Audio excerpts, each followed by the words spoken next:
اللہ اللہ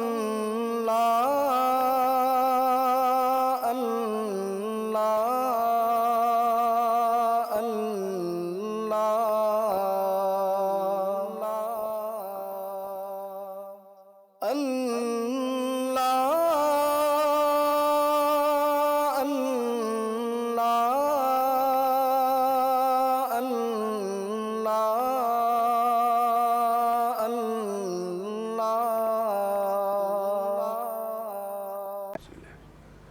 ناظرین گرامی، السلام علیکم ورحمۃ اللہ وبرکاتہ۔ میں ہوں آپ کا میزبان انصار عزیز ندوی، اور آپ اس وقت سیدھی بات ٹی وی چینل کے جاری پروگرام پیغام فرقان کی 116ویں قسط ملاحظہ فرما رہے ہیں۔ ناظرین گرامی، سورہ بقرہ کی آج ایک آیت یعنی آیت نمبر 125 کی ہم تفسیر پیش کریں گے۔ آئیے تلاوت کر لیتے ہیں۔ اعوذ باللہ من الشیطان الرجیم، بسم اللہ الرحمن الرحیم۔ وَإِذْ جَعَلْنَا الْبَيْتَ مَثَابَةً لِلنَّاسِ وَأَمْنًا وَاتَّخِذُوا مِن مَّقَامِ إِبْرَاهِيمَ مُصَلًّى وَأَعِدْنَا إِلَىٰ إِبْرَاهِيمَ وَإِسْمَاعِيلَ أَن طَهِّرَا بَيْتِيَ لِلطَّائِفِينَ وَالْعَاكِفِينَ وَالرُّكَّعِ السُّجُودِ۔ یعنی اور جب ہم نے خانہ کعبہ کو لوگوں کے لیے جمع ہونے اور امن پانے کی جگہ مقرر کیا، اور حکم دیا کہ جس مقام پر ابراہیم علیہ السلام کھڑے ہوئے تھے اس کو نماز کی جگہ بنا لو، اور ابراہیم علیہ السلام اور اسماعیل علیہ السلام کو کہا کہ طواف کرنے والوں اور رکوع کرنے والوں اور سجدہ کرنے والوں کے لیے میرے گھر کو پاک صاف رکھا کرو۔ ناظرین گرامی، فرمایا گیا کہ وَإِذْ جَعَلْنَا الْبَيْتَ مَثَابَةً لِلنَّاسِ وَأَمْنًا، یعنی اور جب ہم نے خانہ کعبہ کو لوگوں کے لیے جمع ہونے اور امن پانے کی جگہ مقرر کیا۔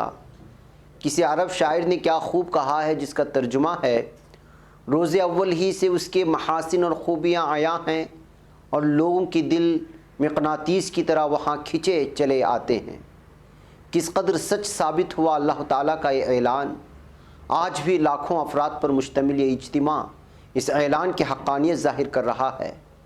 قرآن حکیم کی سورہ آل عمران آیت نمبر 97 میں ارشاد باری تعالیٰ ہے، وَمَن دَخَلَهُ كَانَ آمِنًا، یعنی جو اس میں داخل ہو گیا۔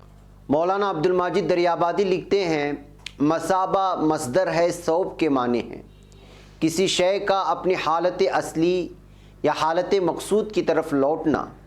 اور جب کچھ لوگ کسی مقام کی طرف لوٹتے ہیں تو کہا جاتا ہے کہ ثاب القوم، یعنی لوگ واپس آ گئے۔ مثابہ میں تا جو ہے وہ مبالغے کے لیے آیا ہے، اس میں زوردار اور تاکید کے معنی پیدا ہوتے ہیں، اور یہ مثاب میں اضافی ہے۔ گویا مثابہ کے معنی ہے وہ مقام جس کی طرف انسان بار بار رجوع کرے اور پھر بھی جی نہ کرے۔ اور بیت الحرام کا یہ وصف سب کے سامنے دیکھنے کو ملتا ہے۔ لوگ حج پر حج اور عمرے پر عمرہ کرتے چلے جاتے ہیں اور اس سے اکتاتے نہیں، اور پھر چونکہ البیت عمرہ اور حج کے لیے مرجع خلائق ہے، اس لیے اجتماع و رجوع کے ساتھ عبادت کا مفہوم بھی لازماً اس لفظ میں شامل ہو گیا۔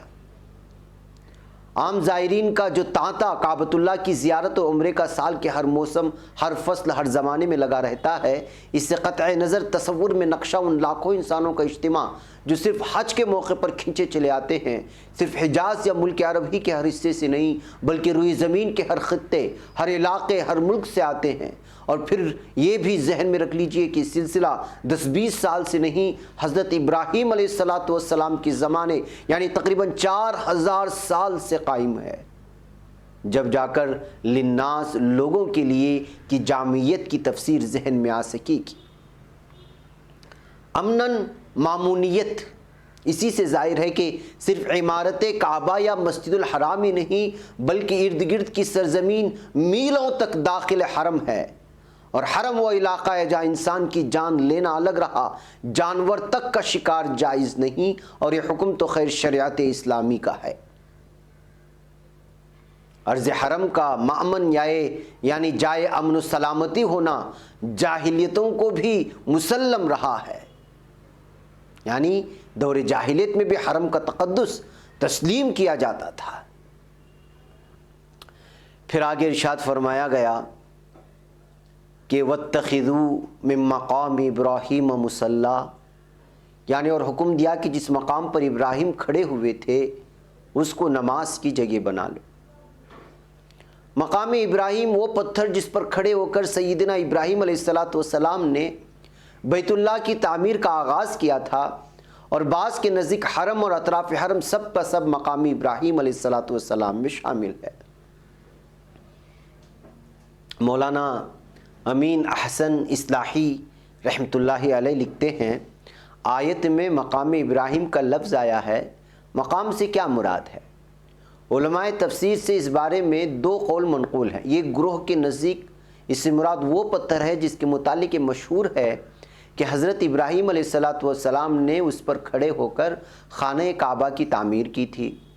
مفسرین کے دوسرے گروہ کے نزدیک واضح ہے کہ اس گروہ میں ابن عباس رضی اللہ تعالیٰ عنہ، حضرت مجاہد رحمۃ اللہ علیہ اور حضرت عطا رحمۃ اللہ علیہ جیسے اکابر علماء تفسیر شامل ہیں۔ اس سے مراد حرم کا پورا علاقہ ہے۔ اس گروہ نے مقام کے لفظ کو کسی مخصوص مقام پر کھڑے ہونے کے بجائے مسکن و مستقر کے مفہوم میں لیا ہے۔ ہمارے نزدیک یہی تعویل صحیح ہے۔ اس تعویل میں وسعت و جامعیت کے ساتھ ساتھ خاص اہمیت رکھنے والا پہلو یہ ہے کہ نظم کلام کے اعتبار سے اس مقصد کو زیادہ واضح کرنے والی ہے، جس کے لیے بات کہی گئی ہے۔ یہاں ثابت کیا جا رہا ہے کہ یہی گھر تمام اولاد ابراہیم کا قبلہ رہا ہے، اس لیے یہ ہے جو اللہ تعالیٰ کے حکم کی تعمیل میں حضرت ابراہیم علیہ السلام نے سب سے پہلے اس مستقر میں تعمیر کیا، جس میں ہجرت کے بعد انہوں نے حضرت اسماعیل علیہ السلام کے ساتھ سکونت اختیار کی تھی۔